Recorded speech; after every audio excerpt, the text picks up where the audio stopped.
Welcome to Primary Complete episode 012. This episode, coined the 360, was full of fun, sprinkled with moments of being serious, as Steve, Matt, and Jeremy give their opinions on questions submitted by you, the listeners. This Q&A show, or 360, will remain in our show rotation, and how often is determined by you. Keep a lookout on our social media platforms for the 360 post, and submit those questions in the comment section. As always, thank all of you for your support. Tell your friends and coworkers about Primary Complete, like and subscribe, even leave a comment. Please enjoy our first 360. Welcome to the show, Jeremy King. Hello, everybody. I'm glad to be here for my first time ever on this podcast. I won't have to look back at you. Yeah. The voice from the veil comes out. Mm-hmm. Everybody's been wanting to know. Everybody, who's that mystery man? Yeah. Here he is. Yeah. Hello. Yeah. Sorry to disappoint you. Handsome fella. You look well traveled. Yeah. You boys, your tans are on it. I'm still What tan? tasty. I'm tan. You look tan compared to me. I'm only tan because I was in the sun all day today. Yeah. I was maybe tan from my computer monitor from school all day today. Right. I don't think I got it from the mountain. Do UVs come out of a monitor? Yeah. It's something. Maybe. It's something comes out of it and just melts your brain Just cells. radiation. Yes. Something. So we got a little scotch for us today. Yes. Was this the rusty nail? That is the rusty nail, yes. All right. Cheers, Yes. boys. Cheers, fellas. Absolutely. Cheers. So back in February, I guess I'll take ownership of this idea. I had an idea to broadcast out through our social media, fillers, and to figure out what people wanted. If they wanted to ask questions, if they wanted to, what kind of guests. We're constantly in communication with the guests that we have on. Like, who would you like to hear? Who? Right. Because I believe it's kind of a core focus of ours is our guests are people that all three of us find interest in. Every one of our guests, there's been something I wanted to learn from them. So, hey, if anybody's going to benefit from this, it might as well be me, right? So it's been great. But the point of this show right here is to answer those questions that we put out for this Q&A session, if you will, on Facebook, and that was back February. The 360. Yeah, that was February, and we're entitling this the 360. It's a chance for the listeners to hit us with questions, and then here on the show we'll answer them. We'll give our opinions for whatever that's worth, and they can go from there with it. So we had quite a few questions come up, some good ones, some not so good ones. That's okay though. So we're going to read off the good ones. We're going to read off we're going to read off the good ones and wear our opinions on those. Shame the other one. And then, if we want, we want. And then here on out, we'll do the same thing. I think after this show comes out, it'd be a good, appropriate time to air the next one. I think once people hear that we're going to actually give our opinions on something, then there'll be a lot more to come. Yeah. So, yeah. Or they stop listening to us because we're complete idiots. That might be true too. That might be true Very too. possible. Yeah. I'm pretty nervous about it. It's more nerve-wracking to me to know that somebody actually wants to hear my opinion. Maybe they don't. Maybe they want to hear y'all's opinion and not mine. All right. But You know what I really want to know is a lot of people just listen.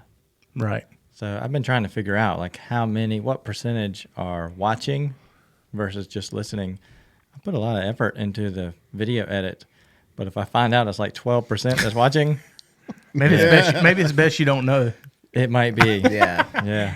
So that's think it's that's true. I like the videos. Now I do too. I Yeah. love it. When I get done and I post it, I watch it. it's funny. Like we sit here and watch it here, and then I'll sit there and commit another 2 hours and watch it elsewhere. Yeah. It's like it's new when it's been edited Right. and it's just seamless. Mm-hmm. Yeah. I think what I'm going to do is I'm going to log in to the Primary Complete page right now on We'll Facebook. just go down the questions. Yeah, but I think I'm going to go live for a few minutes. Hey, hand me that whiskey bottle again. Gladly. That sitting beside me is a problem. This Facebook Live is brought to you by Horse Soldier. I put it right in front of the. This show is a nightmare. All right. Perfect. On It's me. got the Why man. is it on It's me? got the man on it. That's all that matters. Okay. What you got in there? Somebody write a comment? Somebody wrote a comment. What's it say? What's up, fellas? Hey, Curtis. Who's that? What's Curtis up? Citarelli. Oh, what Oh, up, City, what's dude? up, man? Dude, I'm watching us being live. That's weird. How many Yeah. we got there? Probably like 2 people. I don't know. I see some increases, man. I see some hearts and Yeah. thumbs. I'm seeing, dude, that is weird. You want to say something funny? Oh, Look at God. yourself. I'm looking at myself. Looking at so myself. weird. Looking at myself. That's so weird. And I got Steve's big old bear paw. Eli said happy birthday. Oh, thanks, Eli. I can't see the comments. No, that was Ilaria. Oh, sorry. Hilaria. Sorry. Hey, thanks, Ilaria. So how many thanks, questions are we Eli. going to go through tonight? I don't know. All right. Not Thanks, understand. guys. Oh, look at all You the ready to get birthday on- love, you ready to get on the man. roll? Oh, I do. I want to do one. Okay. All right. Hey, we're going to answer one of these questions off of the 360 real quick. And we're going to leave you up during that part. So y'all tune in. breaking the fourth wall. Yep. All right. Get it off of me. Yeah. Welcome to the table, King. Appreciate it. Yeah, thanks for having me. Yeah, it's nice to get the man behind the curtain out here on the TV. The thing I worry about is they can't hear us. I guarantee it. Nah, That's can hear okay. us. Yeah. You think Oh, yeah. so? I bet so. Technology, man. It's a wild thing. All right. Let's see here. Let me get these pulled up. Okay. Well, let's start with this one right here. All right. What's your thoughts on the division between career guys and volunteer guys in a combo department? So, combination department where you have career guys and volunteer guys working in the same house. I wish. I think that person's from like Pennsylvania, from where I clicked on it and I kind of saw who it was because I didn't recognize the name. I wish he would have elaborated what he specifically means as far as division. I think I can speak into it a little Yeah. bit. Earlier in my career, when 19 was still a Right. combination house, or 91, I guess. back 91, then. yeah. Right, yeah. It seems like the paid guys is, at least for the volunteers, it seems like, and this is only in my experience, so it seems like the paid guys are under this. They recognize that you're wearing this certain badge so that you're getting treated a certain way, default of your who you are as a human or who you are as a person. Because you're working underneath of that patch, you automatically get treated a certain way Watch that. just because you're wearing that patch. So I believe the diversity or the division between the two is it's got to be able to break down those barriers to where it's not your shield, my shield, Right. but it's, we're all coming together to work for the common good. We just need to find the best way to do that possible. Now, on the flip side of that, there's plenty of paid guys who think that the volunteers, are out of place. There's plenty of paid guys who think that the volunteer thing is not a part of our service anymore. That's ancient back when we were doing, horse-drawn carriages and all that kind of stuff, and we've since progressed past that. Shame on those guys for one thing, but it is their opinion. So just finding the common ground to where we can work together to find the same, to accomplish the same goal. Kind of look past the veils of the shield or, what patch you're going under and, just work together as people. I would agree with everything you're saying. Yeah. I didn't experience much of it. Like I got hired as we were transitioning way more towards more percentage of Yeah. paid, So I think it boils down to personalities, like instead of default volunteer. But I think our situation was a little unique because we had our paid system was staffing multiple volunteer departments. So I think there was multiple power dynamics that were happening where you had your volunteer run houses, but then you had this paid staff that was coming in. And so like what I remember was it was a little difficult navigating who to answer to. So I had my boss, and I was in the volunteer side as well. So you kind of had the paid staff, then you had the volunteer staff. So there was definitely that division. And then, but I mean, we worked well together, but you could definitely tell, but like when it came to the volunteer officers and the staff, it was a little bit different dynamic because I think some of them felt, I don't know if they felt not threatened, but I think some of them didn't like the fact that they couldn't kind of control them. They're not like most of them want to control them. I trying to feel like I'm trying to dig myself out of a hole here, but I know as myself when I was an officer on the volunteer system. You're just holding it right in the Yeah, face. that's awesome. Pointing right at him. Yeah. So when I was a volunteer officer or a paid officer in the volunteer departments, it's like, okay, I would immediately answer to the volunteer officers because that was their house. It was their trucks. I was responsible to bringing out their front line out of the house.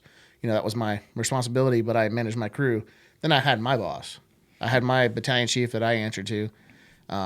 So sometimes it felt like I was getting orders from the volunteer officers and chiefs, and then I've got orders coming in. So sometimes it felt like what do I do? But the division. So I think we had a kind of a unique situation since we staffed multiple departments. Now, like a specific combination department, I've been working at Rocky Point since July. I think June or July is when I started, and they're kind of a combination department. They don't have a full time core, but it's part time paid with a volunteer main. I don't know. I guess that's not a very good comparison. Do you think maybe the division comes where the paid staff feels like they don't have to listen to the volunteers, or they don't have to mind the authority of the volunteers, and then vice versa, the volunteers don't feel like they have to mind the authority of the paid staff? I think there can be a like a superiority complex when it comes to paid staff. Sometimes I saw it in the past. Hopefully now that we've kind of broken down that barrier a little bit, but kind of like this is my job, bro. This is what I do. I get paid.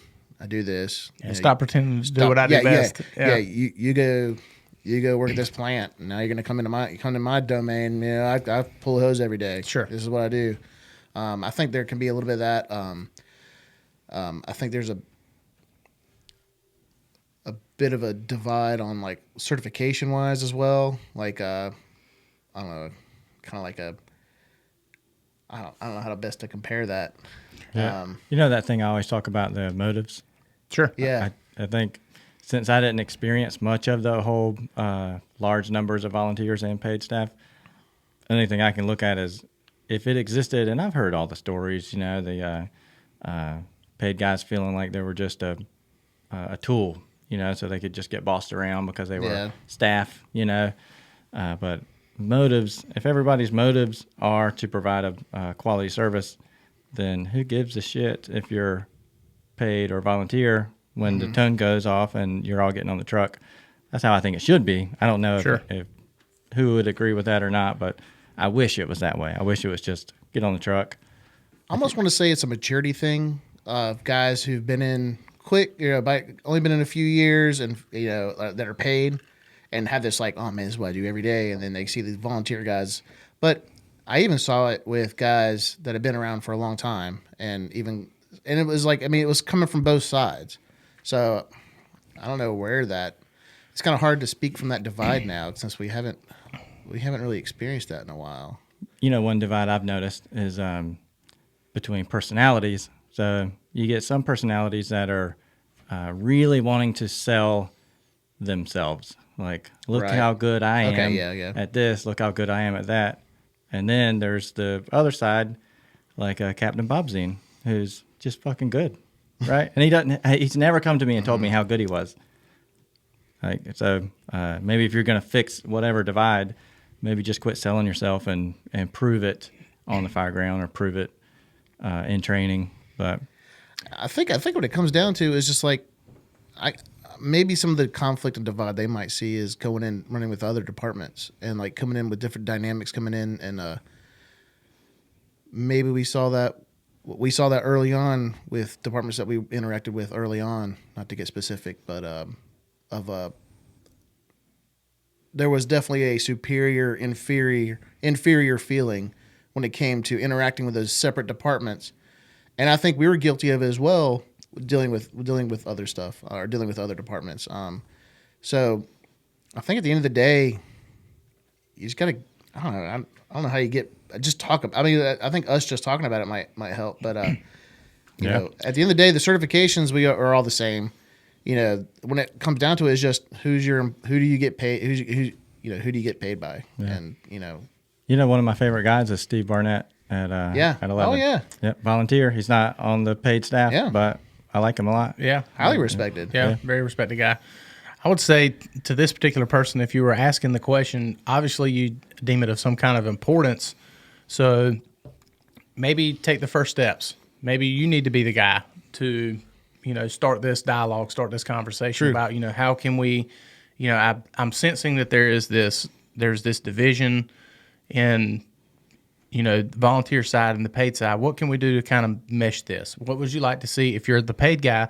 What would you like to see from us paid people in order to, maybe make us a little more empathetic to you guys?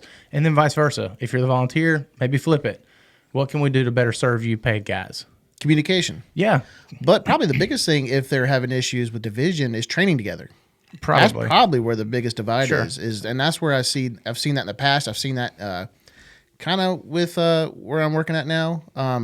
There's not a lot of training together on that aspect. You got I show up, I get paid, I check off the truck, I drive the truck, I run the call. There's no cooperative training. I guess there is a little bit on from their side, but yeah, that's probably the biggest thing is the communication and training together, actually getting out and working together, because that's what solved our division, I think, a lot. Yeah, for sure. For between just ourselves and the other departments that we work with. Well, still, even nowadays, where we're talking about two different paid staffs. Excuse me. We're talking about two different paid staffs coming together and working together and training. You have to take the shield off the front. Yeah. And just look at the color of the hat. All right, we're all here. I'm a black helmet, you're a black helmet, red helmets, whatever it may be. It doesn't matter what's on the front of the shield. Let's find what our mission is and or our objective. Let's do what we got to do to accomplish it together. Yeah, your point of working together. Yeah. The city fire, county fire relationship. I was trying to be specific, but that's exactly where I was going with. Yeah, that's exactly when we started doing company ops, and everybody was pulling lines together, searching together. It was just like this kind of dynamic. Yeah, there was a huge division in the beginning. There was nobody really, it was almost like threatening, almost coming into each other's territories. And then once we started working together, we started training together, we started developing the standard ops together. It started actually running fires together. Yeah, it was definitely big growing pains, but we are in a much better place than we were in the beginning.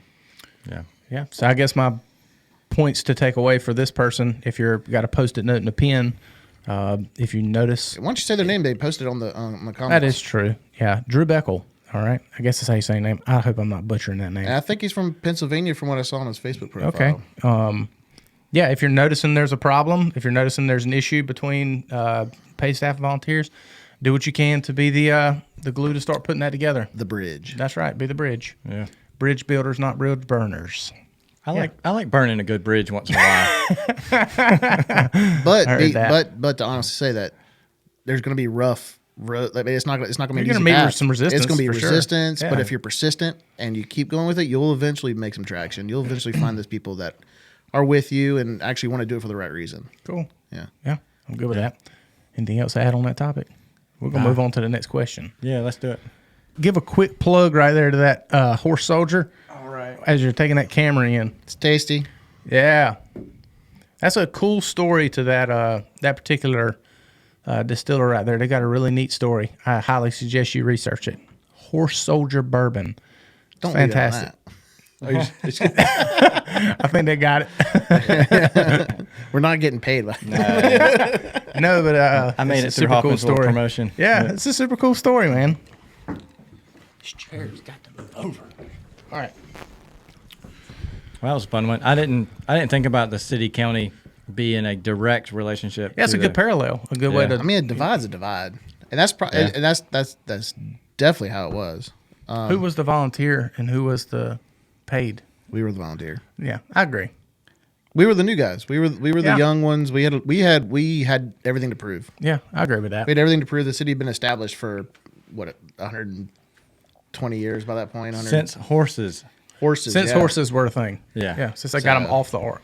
Yeah. Yeah. They've got some nice You're- pictures. And Wilmington Fire Department started out volunteer, which is pretty cool. That is neat. Yeah.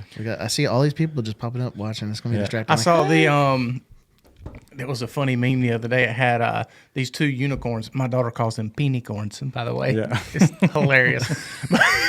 But there was these two unicorns sitting up on top of this mountain watching Noah's Ark. We all know the story of Noah's Ark, but they were watching Noah's Ark. Did you see it?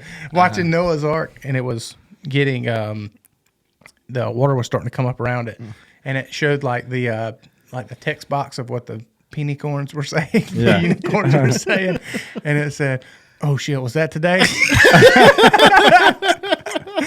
That's funny. It was hilarious. It was hilarious. Oh my gosh.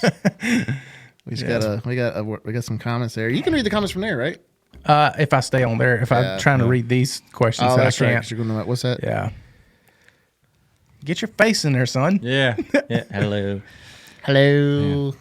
That time I called Station 6 and You're going to give yourself away. it's all right. Everybody's retired now. Mackler. Captain Mackler was there, but I called and pretended to be a old man that needed my swimming pool filled up. I've heard of that story. It's great. Oh my gosh, that was so fun. Great. Yeah. What'd you say that the Chiefs? I called the chief and he said, "You come right over and fill my swimming pool right up." Yeah. Got off the horn with your boss. Got off the horn with your boss. Yeah. That was a trip. All right, y'all want to move on to another question, or Yeah, hit me. hit something over there? That's wildly distracting. Is it? Yeah, well, it's fine though. Yeah. I like the interaction. Yeah, it's fun. They said keep it on, so let's keep it on. And roll it. All right, this next question comes from Davis Powell. Old Davis. That's right, old Davis. He asks, this is a good question, by the way. How does the fire service collectively get away from placing inexperienced interior firefighters into a position of leadership? Not everybody at once. Yeah. That's a pretty deep. That's a pretty deep question, but it's got a man. You can look at that from a lot of different ways. Yeah. Man, that one's tough. Pick away and debate it, and Yeah. see what we can come up with. I would boil it right back down to my motives. So if I'm the chief of a department and I'm looking at the staff I have to choose from, and I'm looking, I got this group of guys, and this individual is motivated. He's showing me talent. He knows how to talk to customers, but he doesn't have a lot of experience. How is he supposed to get the experience? True. Yeah, true. But then on the other side, if you got we talked earlier, I'm not going to drop his name, but you got some guys that have plenty of experience in the position, but simply do not want to move up. So if you do that, you create a void, and the only person that's going to fill it is a newer person. The way it was put to me, because I'm one of those guys. I'm not ashamed to say it. I've been on this job for almost 15 years, and I'm still driving fire trucks. Yeah. So the way that I see it, and I'm strictly talking about your point,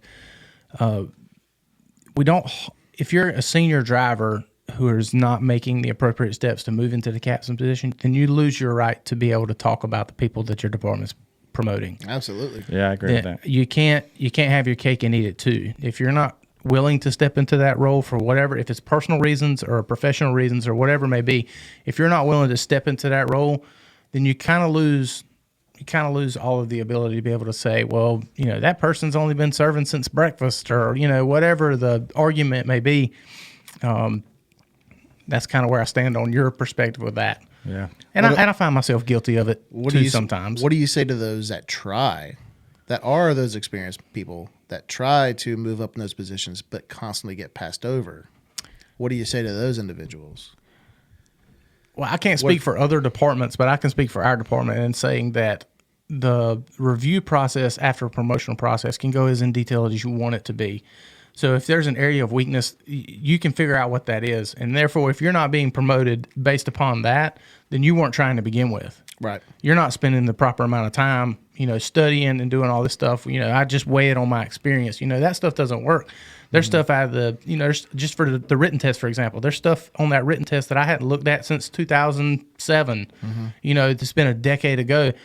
I'm never going to be able to recall that in a test setting. So, you have to go back and you have to apply yourself to studying those materials that are going to be relevant to your promotional process. Yeah, your tactical decisions and stuff like that come with not only studying, but they come with a lot of your experience. So I feel as if the senior drivers trying to promote and seem to be hitting a roadblock, it's probably more on the academic side versus the experience side.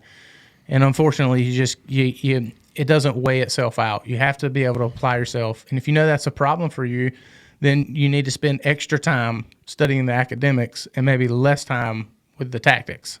Yeah, unfortunately, there has to be a standard for everyone you have to meet that standard. Not everyone can, and not because you're stupid or inadequate. Some people just don't take tests very well. Right. Some people don't retain that knowledge very well. But as a department, especially a department with a large pool to choose from, yeah, you have to have some sort of set standards because if you don't, then people are going to be like, well, you just chose them because you liked them, or you start getting popularity, preferential treatment, good old boy system. You've got to have those statistics to be able to have on paper, be like, you didn't meet those statistics. This is why we didn't choose you. Just reflecting, you remember what Dave was talking about with their driver's process, how that process starts, 12 months out, and you're tested at first by the people in your house. You're tested by your peers in your house first before you ever get to go out Don't and embarrass go, us. before you ever go out. So I mean, there's something to be said about that. If the people that you're working with every day don't see you as appropriately serving in the capacity that you want to promote to, you probably don't need to go there yet. But I think those conversations need to happen everywhere. I think if you're in your own company, and I think the very first people you need to ask, or to even say, hey, am I ready for this, is to ask your peers. Especially if you have senior people in the house that are experienced. Be like, hey, am I there? Where am I lacking? Where can we go? Hey, what can you teach me? I think that's actually a really good system. It's like, everybody needs that one friend. I've got that one that I can call him up and run an idea by him. And he's like, no. Yeah. I'm not that guy. Yeah. Everybody needs that one guy that's honest. Sure. And if anything in your life you're applying, you apply multiple times for your promotion, whatever process you're looking for. If whatever you're doing is not working, look in the mirror, try to figure out, what do I need to work on myself before I try again. Like you said, sometimes people just don't test well. Yeah. So, it sucks. But put yourself out there and figure out how to get past that anxiety. But instead of just labeling yourself as I don't test well, figure that shit out and go for it. I don't believe using the term as I don't test well as a scapegoat. There's ways around it, and especially inside of your own company there. If you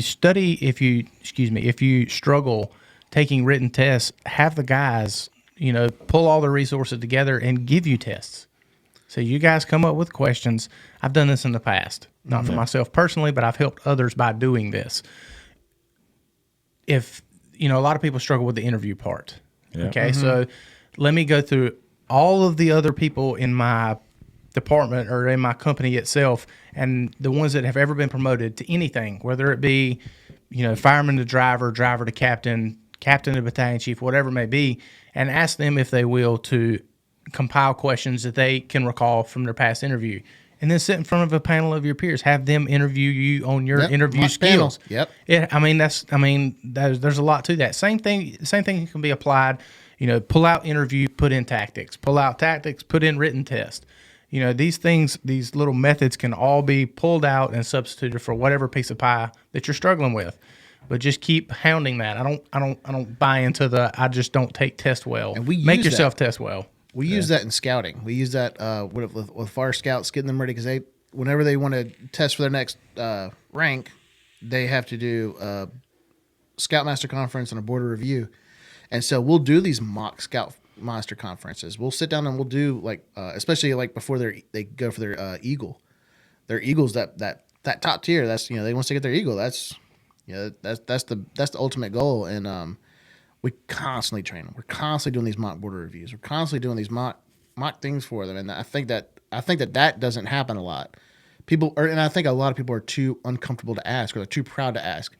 They don't want to show their insecurities. They don't want to show where their weakness is. And I think that's where a lot of people fall short on, is if you're constantly testing and you're not getting there, you have to admit to yourself that there might be something I need to get. I might need some help on. Yeah. Well, it's just that proudness that we, and it's hard to show that vulnerability, that weakness, and that's That's the aspect we're seeing in all the fire service. We're talking about the mental health stuff, you know, asking for help, talking to people, showing those insecurities, showing those vulnerabilities. We're men. We're not supposed to show that. You guys know my uncle, Alan Sharp. Yes. Yeah. Yeah. When I was making that decision, like, I think I might go for the officer spot. So I called up Uncle Alan. I was like, hey, can we do a mock interview? He took that seriously. So That's he awesome. he set up his office. I came in there. I was nervous. Yeah. I was like, oh my gosh. If anybody knows Alan Sharp, you know that he's not telling dad jokes and stuff. Like he's a pretty serious guy. And I sat in there and he asked me some good questions and I blew it. Like I left out of there thinking, yeah, I probably shouldn't apply this time. Yeah. But it opened my eyes to, I was thinking as a driver in a single firehouse, and my whole thought process was on scene actions in my little district. You know what I mean? I wasn't thinking big at all, and some of my answers, like just hearing myself answering now, like looking back, it's like, oh, bro, it was terrible. Yeah. So, but it helped me. 'Cause Sure. I got to waste that interview with a family member, and he did me right. Like he held the line, and at the end he didn't hire me. Yeah. I'll tell you what, getting prepared to go to that battalion chief level, if you've got a big, like, multi-company service, not having the ability to do relief battalion chief work, them doing that relief battalion chief work really gives you that eye-opening perspective of that. It's no longer about this truck, this station. It's Yeah. a 30,000-foot view of, I now system. have, our service, 33 people I now have to look at with different geographic areas, with different geographic characteristics. Yeah. And I mean, almost like it seems like almost like 1,000 call types with different breakdowns of which truck's going to go to which, and everything you got to worry about with the not just the call types, but with the interpersonal dynamics with each crew, and what you got to know for that. So what you were saying with only focusing on that, like if you're going to promote for the next position, you got to really start looking for those ride-alongs for riding up like you do with yours, to ride them up in the captain position, so they can get that perspective from the back seat to the front seat to seeing that MDT view, to start thinking about the scene, to start thinking about I got the next arriving units coming in. So riding up when I rode Relief Battalion Chief, that really opened up my point of view to and it prepared me for the battalion chief interviews, really, to start thinking about it. Because before then, I had no idea Yeah. how to look that big. I mean, it's a big view. Sure. Yeah. Yeah. Feet to the fire. Yeah. Okay, so we've talked about one angle to the question, right? All right. So there's Repeat the question. the question was, how do we collectively as a fire service stay away from placing inexperienced interior firefighters into a role of leadership, into a position of leadership? So we talked about one aspect of it. So we Yeah. talked about the older drivers not promoting up. So now we're talking about inexperienced. So we're we talking haven't about- hit that. Yeah, that's what I'm saying. I want to make sure we go full circle and answer Sure. as many aspects of this question as we can. You briefly hit on it with organizationally as a chief, having a look. I've got holes to fill. I've got holes I need to promote. When we were rapidly expanding in our department, from when we absorbed all the volunteer departments, and then we were trying to scramble to grow to the size that we needed to cover our districts adequately. I mean, we promoted a ton of young officers, and I was one of them. I was in that transition, and sometimes it's a necessary need. I definitely needed more years on the tailboard before I got promoted, but I did it. I learned a lot from it. It was like, basically just being pushed in the deep end by your dad. Right. Well, I mean, you learn to swim. You were sorry for the pun or whatever, but you were a trial by fire who just happened to succeed.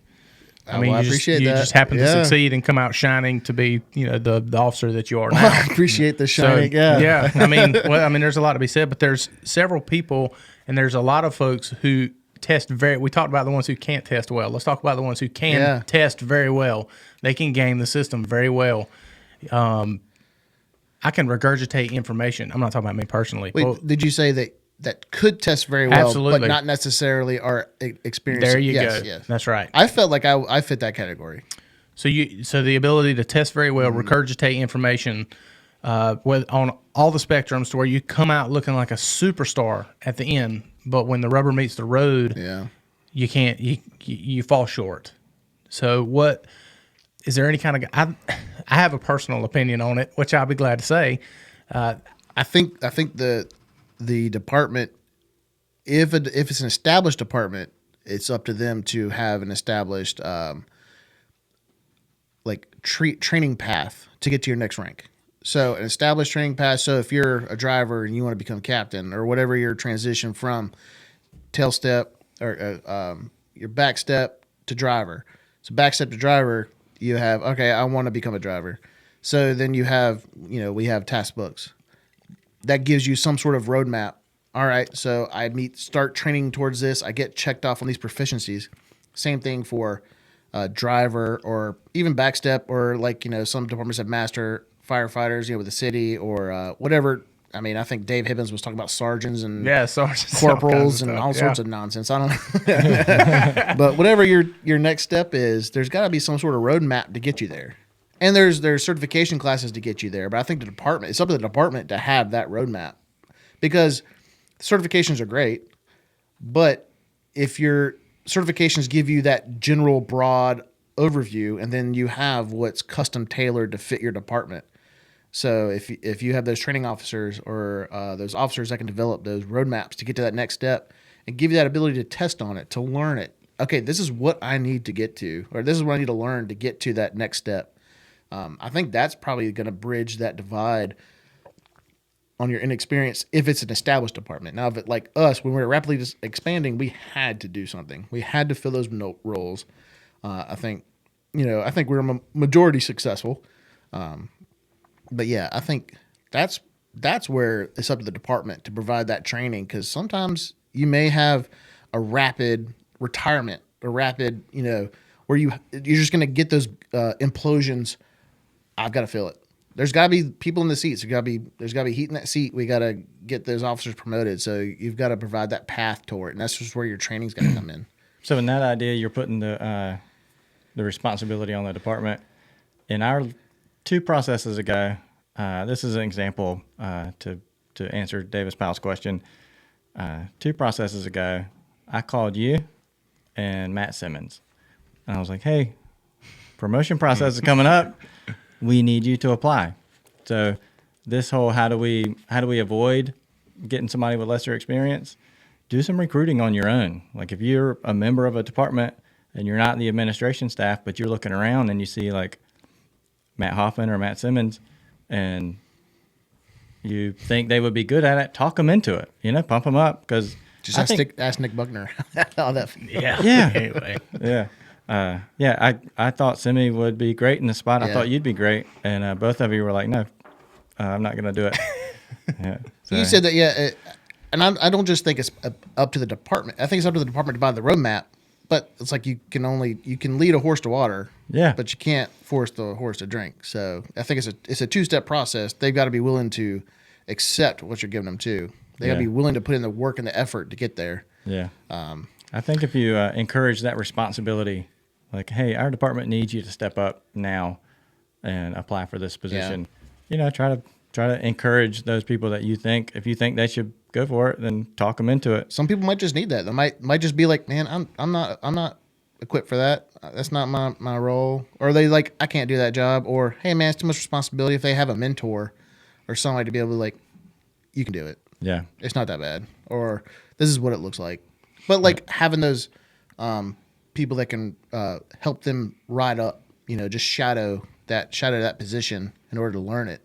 Yeah. So they can get it fixed. But I don't know if you can totally solve the what was his original thought, the inexperience to a riding leadership up. role. I mean, if they meet a certain standard, if it's a big department, it's hard to see maybe every little thing.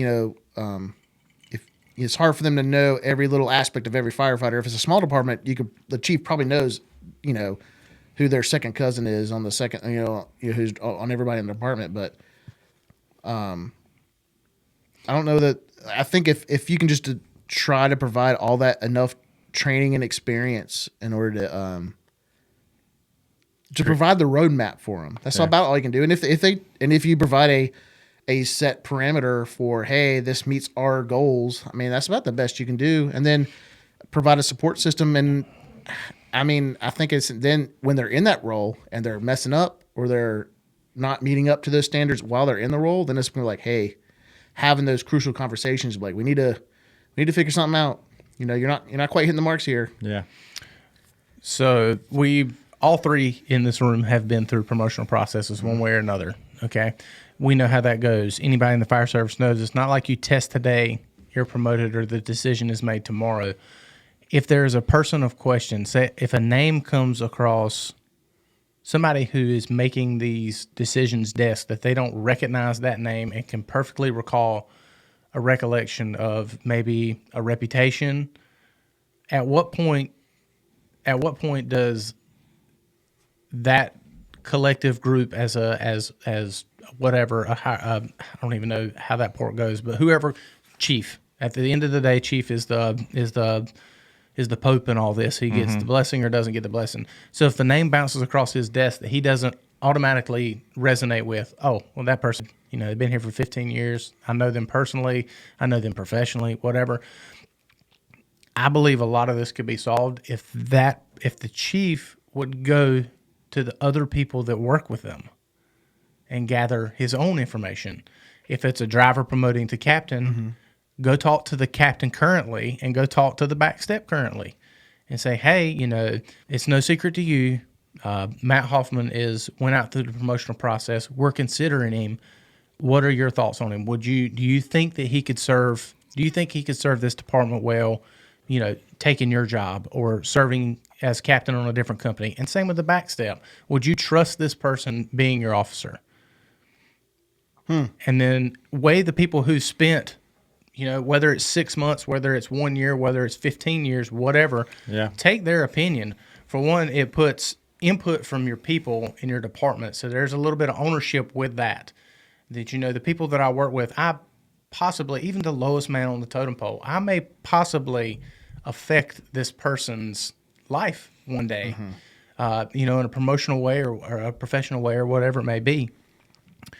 So I believe a lot of these problems could be handled that way. And the inexperienced part and putting people in that place, if you don't know the person, if they've been with you for 2.5 years, 3 years, I mean, why would you not ask the people that they work with? If they're at a dual company house, there's 5 head of people right there.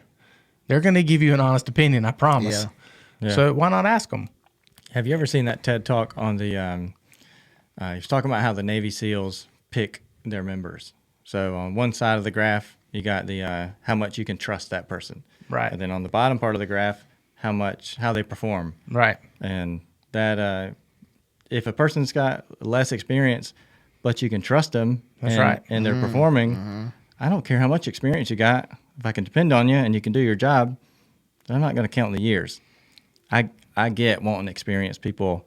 But technically, if you grew up in that department and you've never been a captain, you're inexperienced until you actually do it. Yeah, yeah. So I understand there's a threshold of like you don't want the first year guy promoting to captain, but everyone's inexperienced when they go into officer roles if they've never been in it. And did I cut you off? No.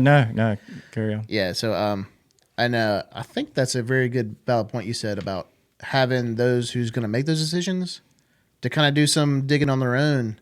And I think that could be proactive in the beginning, which is what Dorian had talked about whenever he came out and actually like hung out. He spent time with his crew and he, you know, ate with his crew. And I'm trying to remember everything he had mentioned specific. Well, things even that he Dave did. talked about it. The chief of Yeah, DC Chief of coming DC and, can run tight, you know, right riding tailboard. back step. I mean, there's a lot to be said about a chief who will come out and hang out with that. Sometimes you can put your pulse in the department just by just being around. Sure. Yeah. And I don't matter. I don't think it should. That's just one side of the coin. My personal opinion, 100% personal opinion, is every single person that is promoted, the chief should go with the people that he works with and Right. gather information like on that, them. Our department is not big enough. It's not like he has to devote an entire day once a month to going around and interviewing these people. I mean, it's nothing. Just make it informal. Say, hey, swing by my office one day on your day off, or just make an effort to gather his own information to make the best opinion.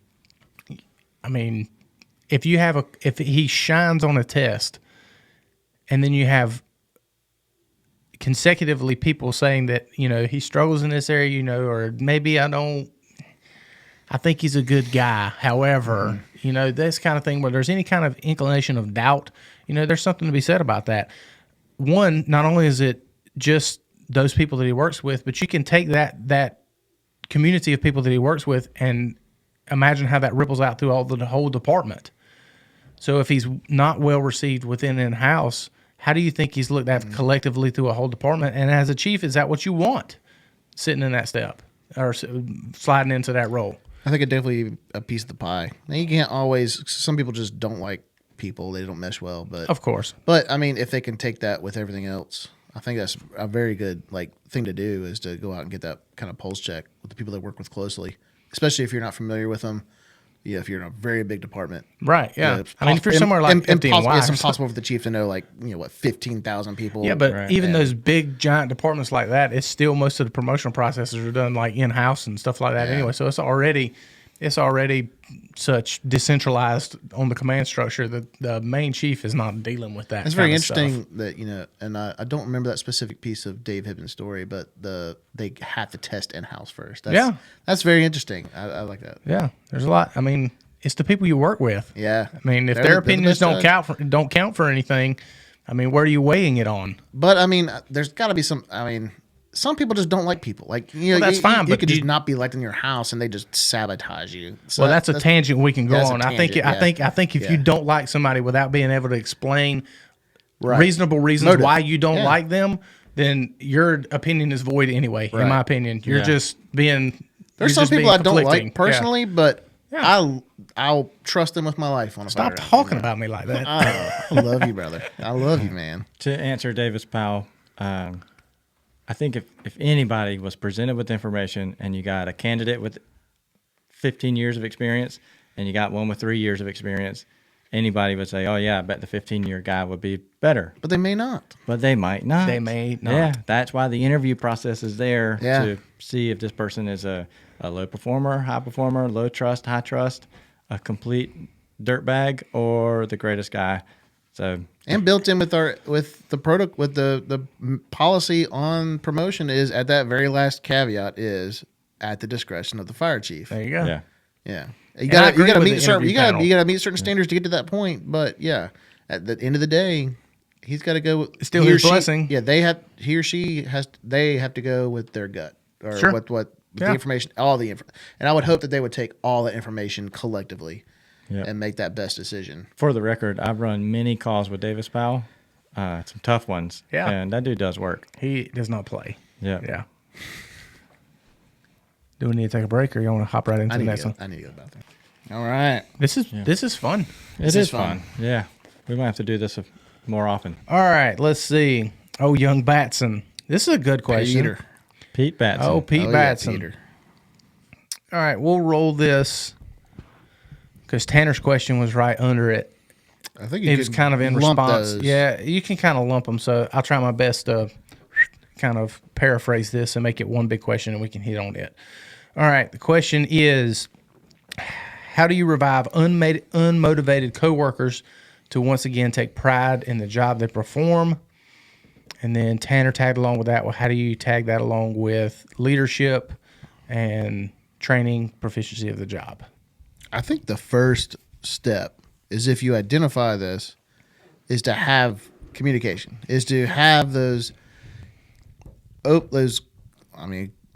management terms, crucial conversations with them. But I mean, it kind of goes with, you've got to figure out what's going on. Kind of the same thing when we talk about with mental health and identifying a change in somebody. We've always, after the fact, after somebody's, unfortunately committed suicide or something like that, it was like, man, I did notice a change in them or something. There was something going on. If you notice that change early, you could be preventing something. There could be something going on in their home life. Could be something going on with their motivation. I know I've had stuff that's affected me at work and underperforming. I've had issues. My father got sick and he died. I know that affected me a lot more than I realized it, and I just really recently realized how much it did. And so it could be something. It could be something as easy as, they just lost interest in the job and don't want to do anything about it. Or it could be something very personal that you might like, hey, there's a change in this person, their personality, they're not giving out anymore. I think if you notice that, it's very important as a crew, regardless if it's a driver, if it's your fellow firefighter, if it's your captain, to be able to point those out, be able to just sit down and be like, hey man, let's have a personal conversation. Let's have a heart to heart and identify. And it might be something simple, but I think if you notice a change in somebody who's like unmotivated, I think if you point it out to them, they may not even realize it. Yeah, I think the point at which you notice somebody who used to be motivated to do something and now you're kind of noticing that they're not motivated is a cause for concern. Yeah, something's wrong. Yeah, there's an underlying issue there. I'm trying to think about how to break it down on just basic task assignments, backstep, driver, officer, because I think they can be addressed differently. Okay. Per se. I would say, first off, communication is key. Mm-hmm. Obviously, having your closed door conversations, your open door conversations amongst your crew, that's going to be key. Your bourbon conversation. That's right. Maybe you need to withdraw from the firehouse to have your conversation. Mm-hmm. And I strongly support that. But there's something that's happened or something that's going on, continuously going on, and odds are it's not fire department related. Right. Yeah. So maybe try to diagnose that, and maybe you might end up opening a can of worms that you weren't prepared for, right. But that's fine. You're there to serve a purpose anyway. Maybe look at that person's particular background. I mean, where they've been in their fire service career, how long they've been doing it. Burnout's a real thing. Maybe they're just tired of, it's online training, it's on the job training, it's this training, it's that training. I'm just tired of training. Or maybe they don't understand the purpose in the training that they're doing. They don't get the why they're doing it. And then maybe you expressing your concern to them might reignite their why. Mm-hmm. It's because of you. That's the reason that they should be spry. It's not necessarily about to serve what they feel is important to them, but they're also serving you, especially in a leadership role. They're serving the people below them. So it's not just all about you. It's how you can serve them to come up into, to rise into your ranks or be proficient at their jobs so you look good. My battalion chief has always told me, you keep me out of the light and in turn you'll be in, you know what I'm saying? It's, you keep your nose to the grindstone, you get done what you need to get done, and you stay clean, which will make me stay clean. We're all good. So I don't know. Have you ever formed an opinion of somebody and held that opinion for a long time, and then a conversation or something will happen? Often. Or a run. Yes. Often. Yeah, I think that. I think the majority of people do that with some form of people, like some regards, but you can apply that philosophy, and if you do have an unmotivated person around you, check yourself. Make sure you're not just holding some thoughts that you've spent so much time sharpening. Maybe give that person a chance, but by all means, have a conversation with them. Don't attack them. Don't attack it. If you're like, man, why are you being such a piece of garbage? Why are you being lazy or something like that? Just be like, hey man, kind of notice this. What's up? Or hey, are you not interested in want to do some training? Are you not interested? Yeah. Most people are they just want to write off somebody if they're not doing what the plan is, instead of just. Because it's uncomfortable to have those conversations. It's uncomfortable to call somebody out. You don't know how they're going to react, especially if you're going into a new crew and they're not doing anything. I think that's probably where you might run into with the officer side of it. If you're like a firefighter or tailboard going into a crew, I mean, you might have a captain you've been with, or a lieutenant or whatever, an officer that you've been with for a long time, and all of a sudden they've lost. If you've noticed they lost disinterest or lost motivation, then that's definitely something to be concerned about.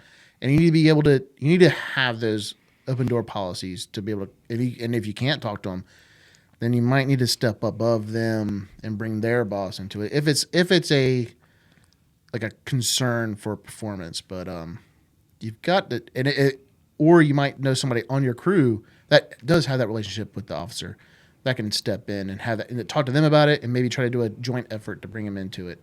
But if you're like a new person coming to a crew and they're not doing anything, I think you got to try to have those. I don't know. You got to try to have those conversations. It's Well, that should be- because that's Personally, that should be laid out kind of, if you're a new person coming onto a crew, then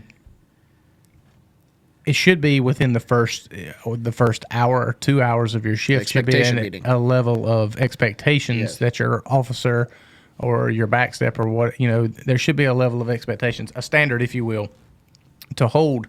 And then if you find yourself falling short of that, then it's a reflection of yourself. If you find that your officer is, or your superior is not necessarily holding their own standard, then it's your job to hold them accountable. And if they take offense to that, then, I mean, shame on them. yeah. That's a real high risk thing going Coming around. into a new crew, going But to no, yeah. okay. So let's say that that my company officer, I don't feel like is motivated or is into his job, and I'm going to go around this guy and go That's to the true. battalion chief, bro. You better know. That's probably that- a bad idea. That's very true. I mean, that was kind of a hasty. I think if you do that, you got to have a long history of You better be untouchable. yeah.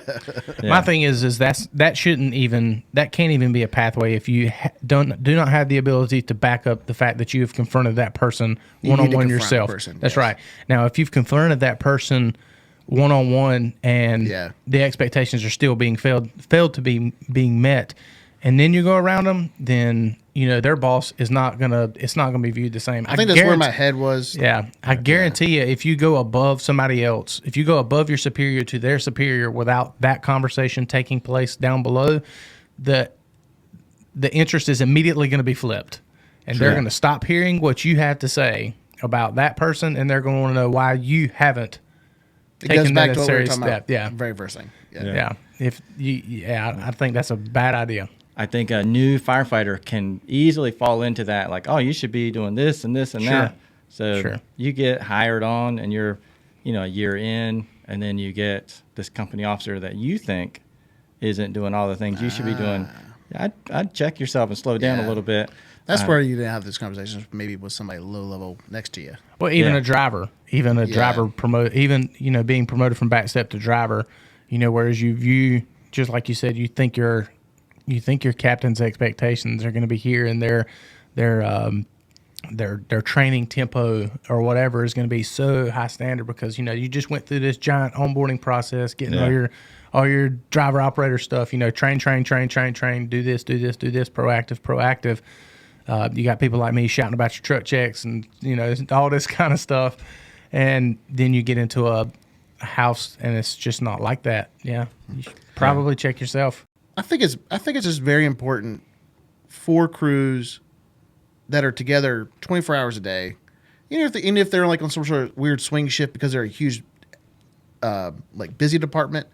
If you're a paid staff with a set crew for whatever period of time, it's important that regardless of rank, that there has to be time for those expectation meetings, family meetings. I think a family meeting is probably the best scenario for it because you have it's you can't really suppress everyone's feelings. So if they got a new guy coming to a crew and they want to train more. I mean, they should be able to in that, especially that first expectation meeting, be like, "Hey, what do you guys train like? You don't really train much. I like to train. What do you think? I'd like to do some pull lines. It should be up if you're a tailboard hungry who wants to do pulling lines, you can start doing that yourself. It's going to be pretty hard to pack all that hose by yourself, but try to get people on board with you. I don't know where I'm going with this. I don't know of anybody that you would ask, at least on the driver. I'm sure they're out there too. I just don't know any. I don't know of any backstep that would approach a driver that wants to train, and the Right. driver is going to shut them down or neglect and be like, I'm not doing that. I think it's a low percentage. I can like think I of said, a handful. like I that would said, do it. I'm sure they're out Yeah. there. Maybe I don't know any because I don't associate with that type of person. Yeah. But I feel like that's fewer than it is the greater. Sure. I think on the officer level, though, like you've got to be able to have those family meetings, and I think as an officer, you've got to be open to those from time to time. You can't be so rigid, like I'm the captain, I'm the lieutenant. Don't you tell me what to do? You know, you're not. You know, I'm here. I don't need Yeah. to train anymore. yeah, I'm up here, you're down here. Don't you talk to me that way? You know, you go seek your own stuff. I'm over here doing my left field. You know, you're a team. You got to live together. You got to work together. You got to have some sort of family dynamic. Otherwise, it's Yeah. miserable. The key component to, I would say, every question that we've answered so far is communication. Yeah, it's Yeah. communication. Yeah, communication is key. Communication is all of it. I pointed out what you should not do. But if you're in that position and you want to train and you want to do those things, sell it consistently, but not pushy. Like you saying, ask that, hey, can we go pull some lines? Can we do this? Make it fun. Make Yeah. it like just show that you're excited about it. If you hit anybody with a negative energy, if you trigger a negative response from somebody, that conversation's done. You're not going to get anywhere. So keep it positive. You want to go pull lines, then express the interest to go pull lines or force doors, whatever you're seeking to do. But if you keep it positive, then you'll win out. You know, and But it's, I mean, you have to stay consistent because some people it might take a while and you could get discouraged pretty easy. yeah, Yeah, I staying consistent, absolutely. yeah. Sure. We get that question? I don't know, Tanner. Did we get that question? That was a Peter Batson. That was a Peter Batson and a Tanner. Tanner, Yeah. did we get your question answered, sir? Tim Carp's trying to figure out his phone here. Hey, Timmy. We still have consistently 10 people watching. Man, yeah, I'm Pete- fixing to make I them feel like all I feel like mad. I feel like because a I'm big fixing to deal. Cut it off. Yeah, Pete Batson did a really good job the other night pumping that fire. I saw Yeah. all those lines on there, man. I'm Yeah, pretty proud of he's him. doing a good job. Yeah. All right.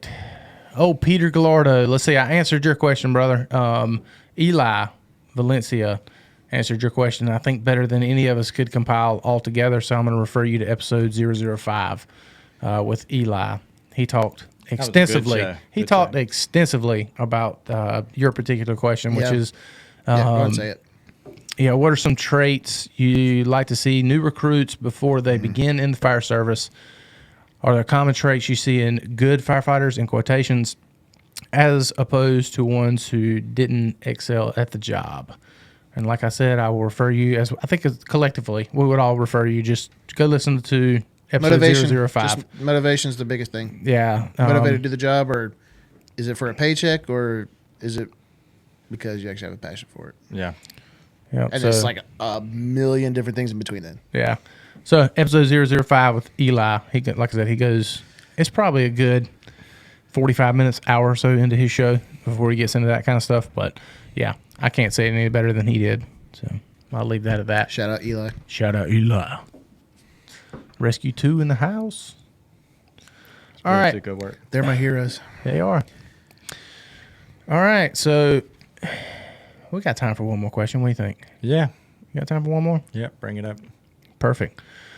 All right, Mr. TK.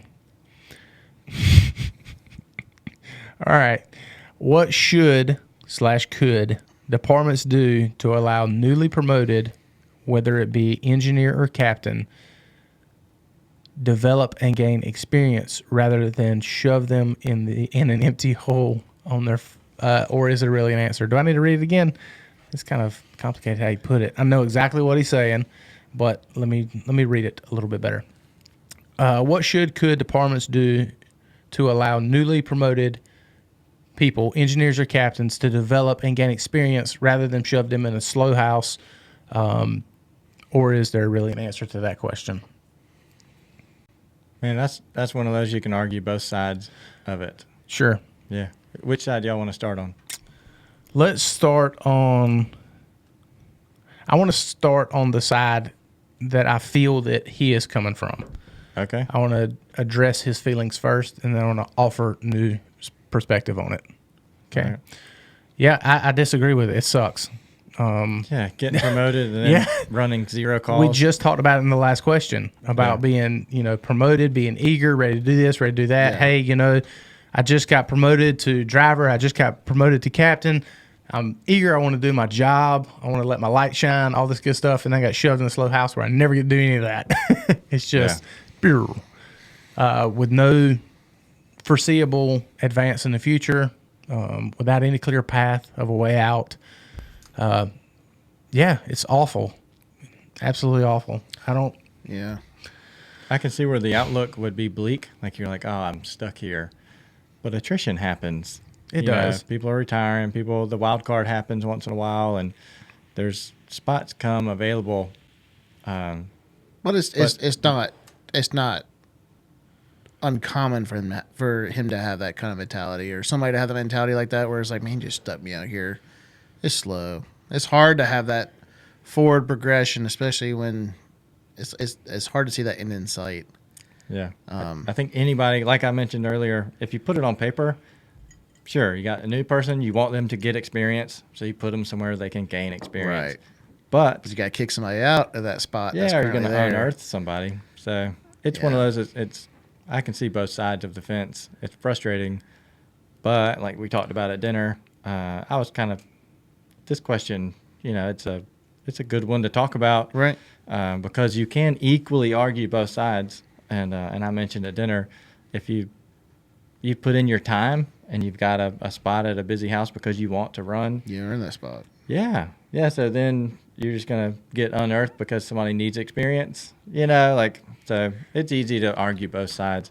I feel compassion for people in that position. Sure.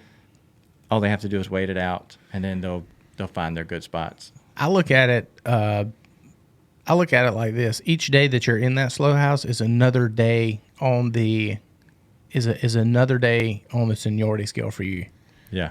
So when the opportunity arises, you're already banking this time Yeah. as senior. So if there's a new person being promoted for whatever, somebody retires out or whatever, you're going to be able to, have a play in that because you have some seniority now as at your current position. I'm better at arguing the other side of this versus the side that my man's on for sure. As far as the department, what is my opinion on what we can do? I don't know. I think it's more of a personal thing. You're gonna have to know that going in. Okay, Yeah. this is a possibility of what may. If I go on this promotional path, this is just a possibility of what's going to happen, and I don't know how long I'll be stationed at a slow house, or even to further it with people that I don't necessarily get along with, or people, my crew. I think that's where your job as an officer is. You got to be a rock star. Mm-hmm. You have to not only keep yourself proactive and yourself indulged in training and everything else. What else do you have to do at a slow house? Train, right? You should be training, but also that vested interest in yourself and keeping yourself proactive also is going to reign and keep your crew on point as well. So, as a department, I don't know how to. It's just going to always be a cog in the wheel.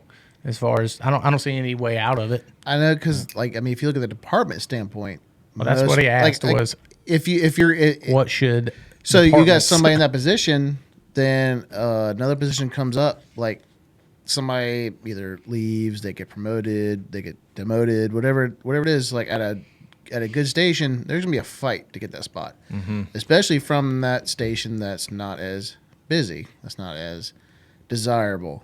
So they're gonna. So naturally they're going to put in for that new position.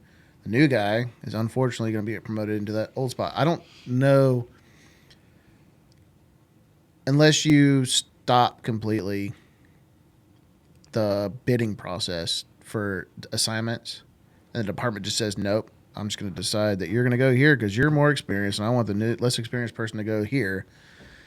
And then, you're going to cause a lot of, I think either way, you're damned if you do, you're damned if you don't. You're gonna get hurt feelings all around.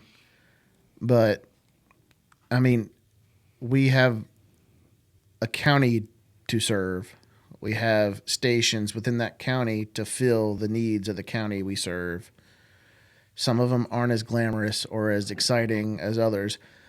In his instance, his is not as exciting, but if it goes down, Oh, it's going down. that's going down out there. For I real. mean, they're going to be John Wayning it for a good bit with some epic stuff. I mean, it's just, but like, when is that going to happen? It hasn't happened in a very long time. You know, we used to get some of the occasional hopper fires at those at LP at the the industrial plants and the whatnot. industrial Sure. plants. So you get the industrials, and then I mean, you can only train so much for those scenarios, and you get to the point where like we've trained enough. What Yeah. are we gonna do now? So I mean, you've got to find a way to stay in that positive mindset until you are, if you're able to transfer out, But I mean, you as a captain, being in that position, you've got now firefighters and drivers that are looking at you now, coming in, and they're going to develop your mindset. So it's extremely difficult in that position to have to stay motivated, to have to stay positive, to have to come up with that different training scenarios to try to keep them positive, to try to keep them motivated, to try to keep, because I mean, I don't know, it's a tough one department wise. I don't know how you saw that there. You can't solve. I mean, have we talked about it on here where it's like you can't control your environment. You can only control yourself. Mm-hmm. So things that your environment is your environment. Things happen, things change, but you can control the way you react to them. And I think that was brought up in one of our podcasts before. Or I might be one of the other million podcasts that I listened to before. I know, but yeah. Sounds like a good TED Talk. but It's basically wrapped up into how did Matt put it? Matt put it best. It was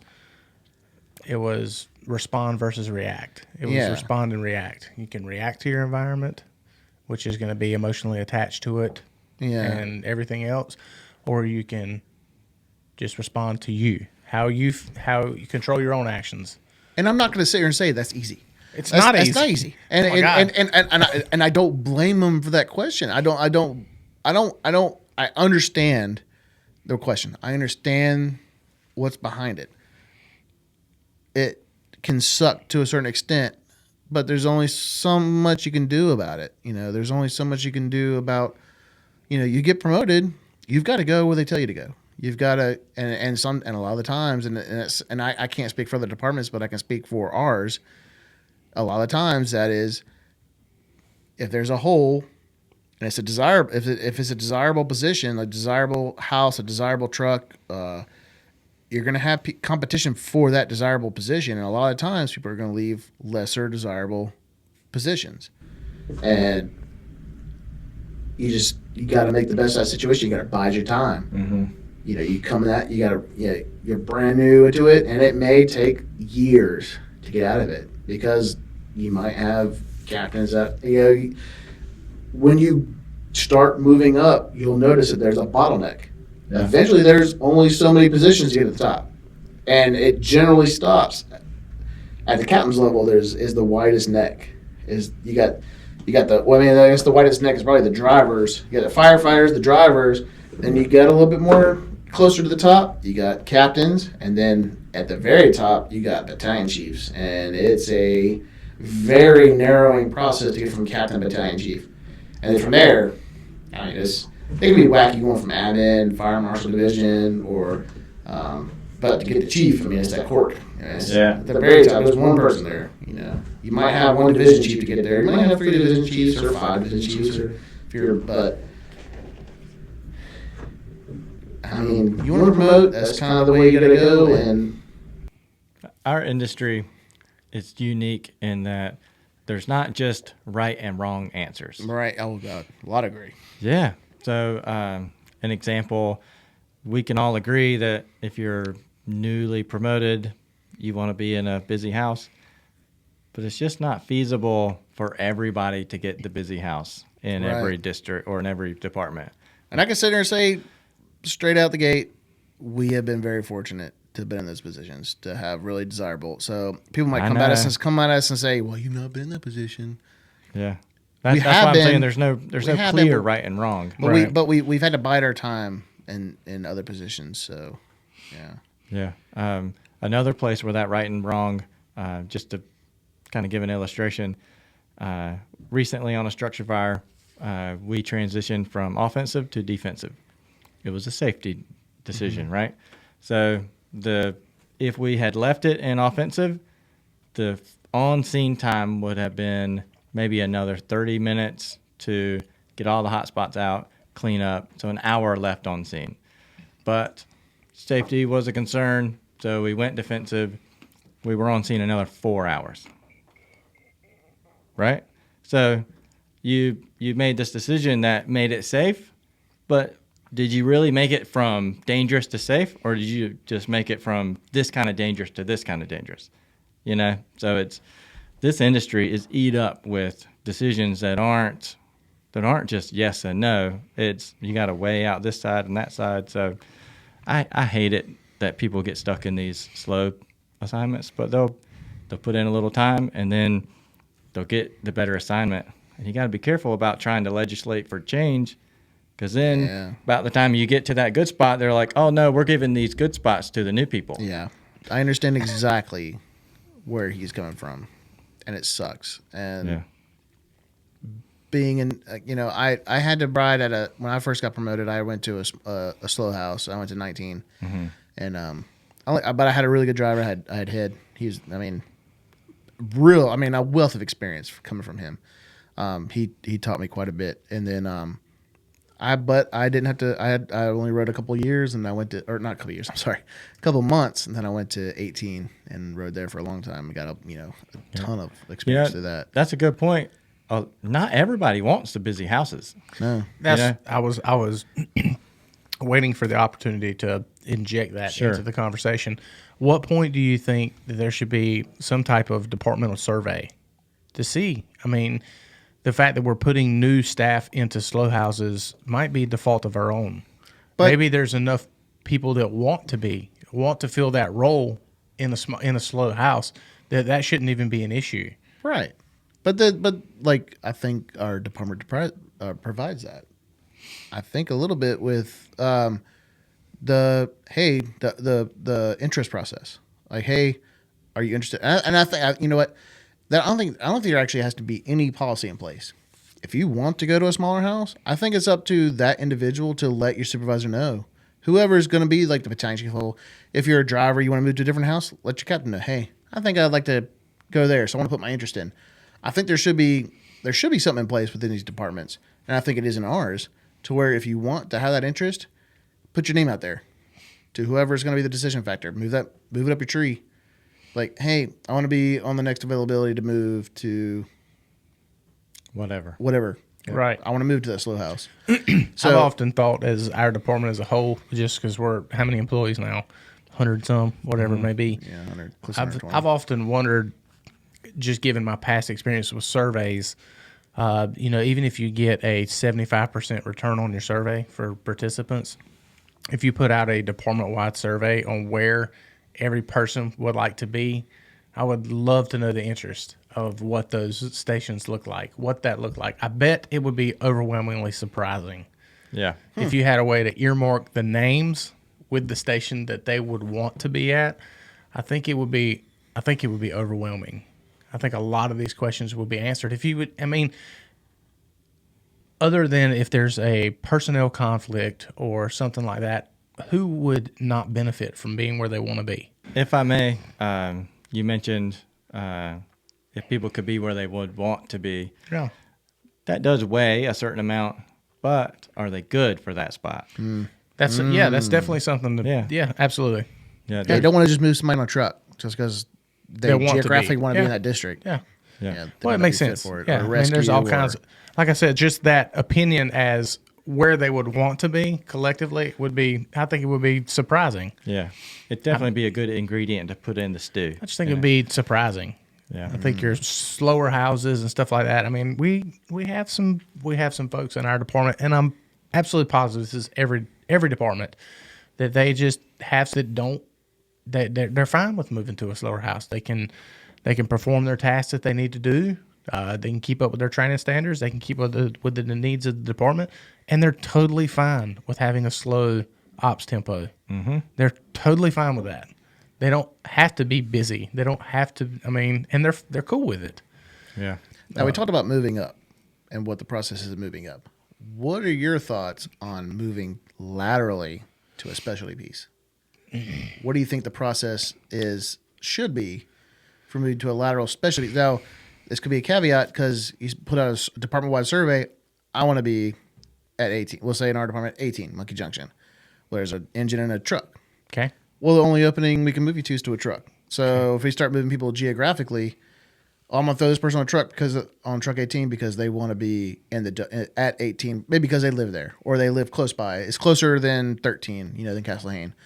Now, you start missing, not just looking at the districts. Now you got to look at the trucks because there's certain things with the trucks, with the rescue, with the trucks, with a lot of rescue component. Yeah, absolutely. USAR, city with a hazmat response. So now, there's so many different pieces you have to look, and so many different specialties you have to look within the department itself, and within each different district and station's unique. And you said they may not be right for that district or for that truck. Mm-hmm. So what do you think is the process what do you think is the most optimum process for getting somebody to a right specialty piece within a district?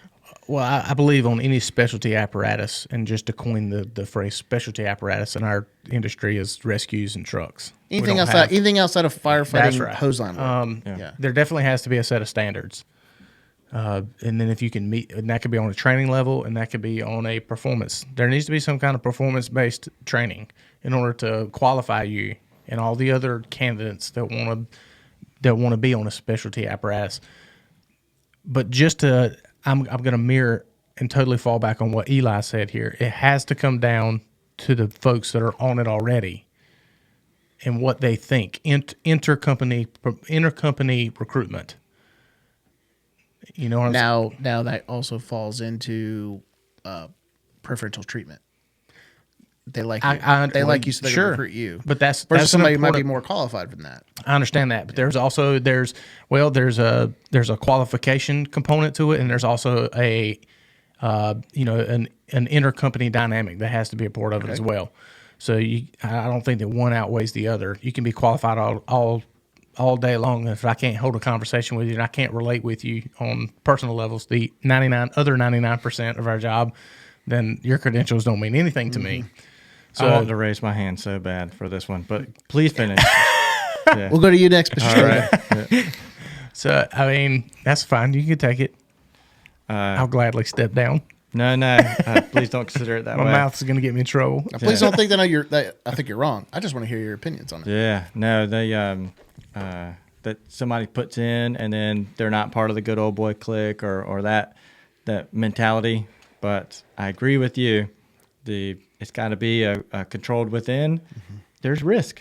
There's risk involved that you could have these two candidates and this one is more qualified, but we're going to take this one. It comes back to that scale.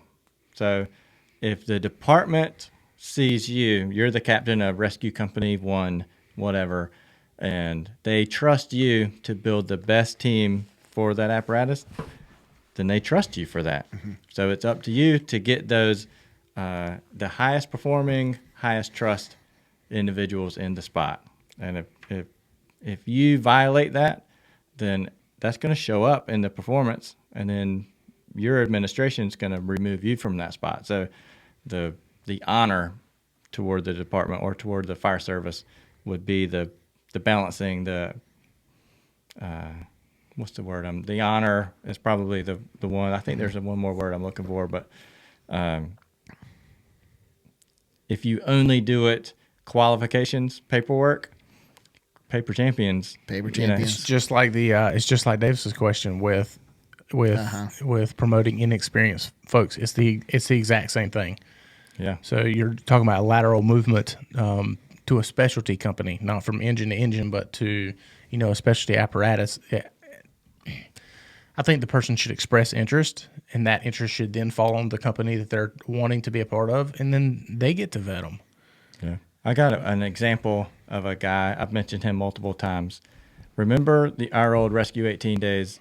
Ethan left, and we ended up getting Josh Bozia. Yeah. Yep. And the way we got him, Trevor Alger had worked with him and was like, hey, I worked with this kid at 19. And we were all like, okay, he didn't have much experience as far as same as me. Sure. More than me. I think he had volunteer time. But with our department, and we were trying to do this rescue truck thing. And so we signed off on it and got him in. And the dude was a performer, big time. I'm thinking of this one wreck that we went to. You'll remember it was a rollover and the person was trapped, and in very short order we were sliding cribbing across the road and somebody's popping a door. Like, it was a fast moving good call. But this is a guy that has low experience, but we put him in a specialty apparatus and he performed very well. I'm not going to name other names, but I would have picked him.